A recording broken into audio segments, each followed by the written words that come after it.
Welcome to the Super Clinic Project Podcast, Coach's Corner Edition.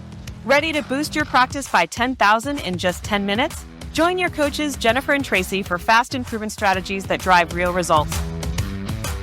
Let's get started. Welcome to the Super Clinic Project Podcast, where we take regular clinic owners and we turn them into super clinic owners. You're here with me on our Coach's Corner, Jennifer Glegerich and Tracey Sundquist. We're both business consultants, coaches, and Tracey is our resident neuroscience expert. So we have a lot of good, juicy stuff. And today we try to have you get 10,000 more in your business and give you those tips within only 10 minutes. So we're going to dive right in like we always are. Today, we're going to talk about scripts, using scripts to answer the phone and using scripts in your sales and why scripts are not the enemy, because we hear that a lot. Tracey, can you tell me some of the things we've heard clients say when we say, let's work on your scripting? Absolutely. Automatically, it's like deer in the headlights. Hell no, that's so impersonal. We care about our patients, and every patient is unique. How am I supposed to have a script that is going to apply to every situation? And all we can say is, what?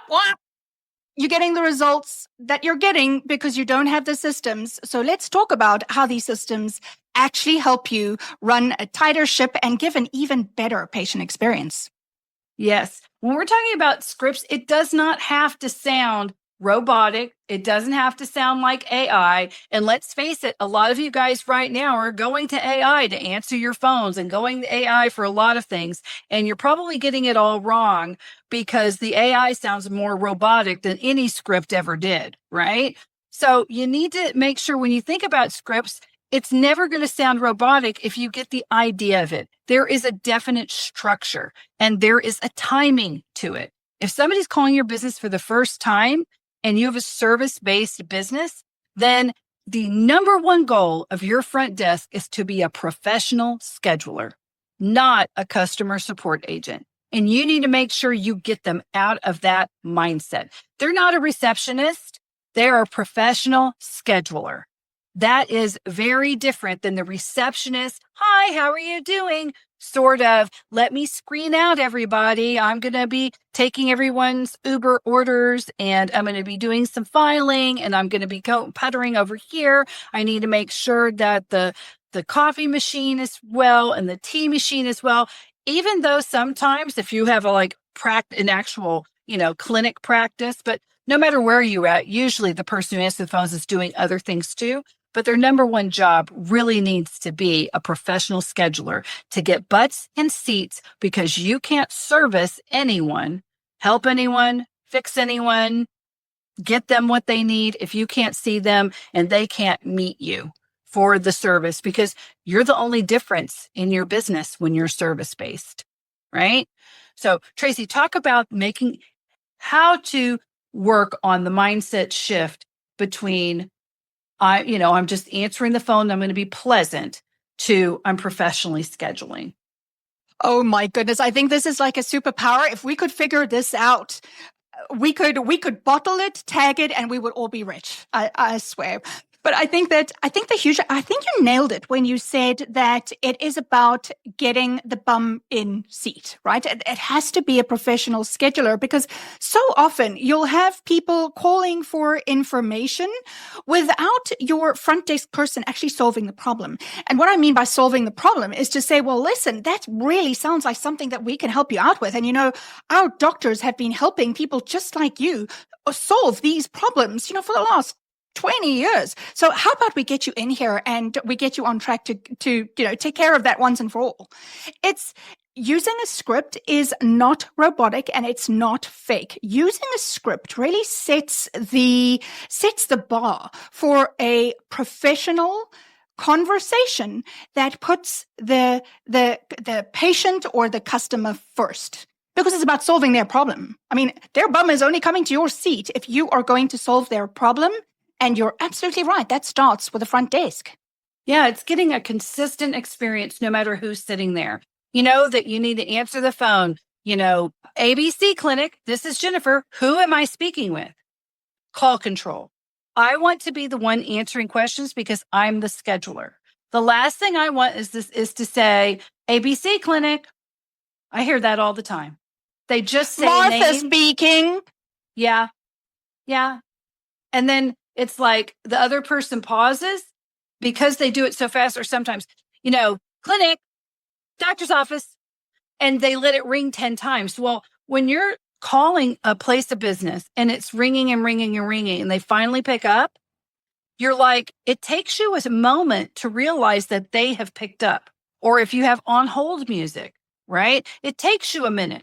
And by then you forget who you're calling, right? So when you ask them the question, who am I speaking with? You can say, this is Jennifer. Now, is this ABC clinic? That's who I was calling. Yes, this is ABC clinic. And Jennifer, are you a patient? Or are you looking to book an appointment? Are you a client? Are you looking, did you see our special? I'm asking the questions. I'm driving that conversation. Great. Let's go ahead and get you in.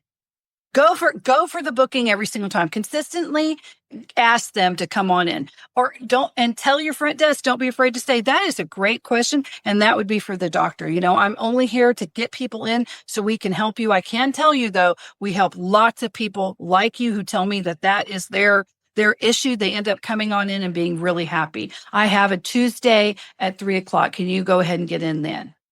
Right? That is not what we hear a lot of times when we initially take new people, and they all of a sudden they start getting better and better at those conversations. They start role playing with them, and you can put your own personality in that. And then everybody starts answering the phone the same way. Even the people who don't normally work the front desk, they all have a system. They're all doing it. And then suddenly their ads are working better, quote unquote. I put up the little quote, my ads are starting to work, right? Uh-huh. It's not the ads, it's they're working better on getting people in. Well, think about it like a recipe for a cake. If you don't understand how to bake and understand how all of these things to go together, it might take you a couple of goes before you know how to bake a cake. Now, once you know it, you can't unknow it. So once you know it, then you can start putting on the icing and, put in the chocolate chips and, personalizing it. But the fact is, it first needs to be an edible cake before you can fancy it up, right? Right. And you don't want to fancy the cake up so much it sucks. And then people no longer like it. And that happens in sales all the time. You put so much more extra stuff on it, you forget the basics. You forget to add flour because you put too much of something else, or you decide to switch out the flour with something else. The foundations of sales, and when you do your scripts, are always going to be the same. You're going to have your outline. You're going to definitely ask them for the sale, and you're going to get them enrolled in care. But the number one thing to remember, go ahead. Sorry, Jennifer, I'm just like, as soon as clinic owners hear sales scripts, I think their blood kind of goes cold because they think, I'm not a salesperson. And, if you take it, have you ever offered somebody a package that is going to help solve their problem? Yes. Well, sorry, you're a salesperson. Like, congratulations. If you have anything in your life and someone's got to pay you money to get that thing and you make money on it, you're a salesperson. I'm sorry. That's just the way it is. It doesn't matter what service it is or what widget it is. You are going to be a salesperson. And there's nothing wrong with being a professional sales consultant, because what you're doing is you're identifying the unique challenge this person has, the problem that they have. And you're saying, am I the person that can uniquely solve this? And if that is, they have a unique condition, you are uniquely positioned to solve it. And then you give them the value so that they go, yeah, you're the person I want to go to for this. But you have to know the what's in it for them. What are they? The problem is that they all think it's secondhand car salesman. Everybody I have ever spoken to in business is terrified of sales, because they think that's what sales is. So I'm very, very happy to share today that no, a sales script sounds nothing like a used car salesman. No, it's mostly asking questions and listening, and then seeing, am I the right person to help get you to the other end, to where you can get what you're really looking for? Patient or client. Am I the person that can get you the result that you're looking for? And if you know that you are, then your job is to figure out what they're thinking or even their limiting beliefs that, why didn't you do this with someone else? Well, I didn't like that they were so much more farther away.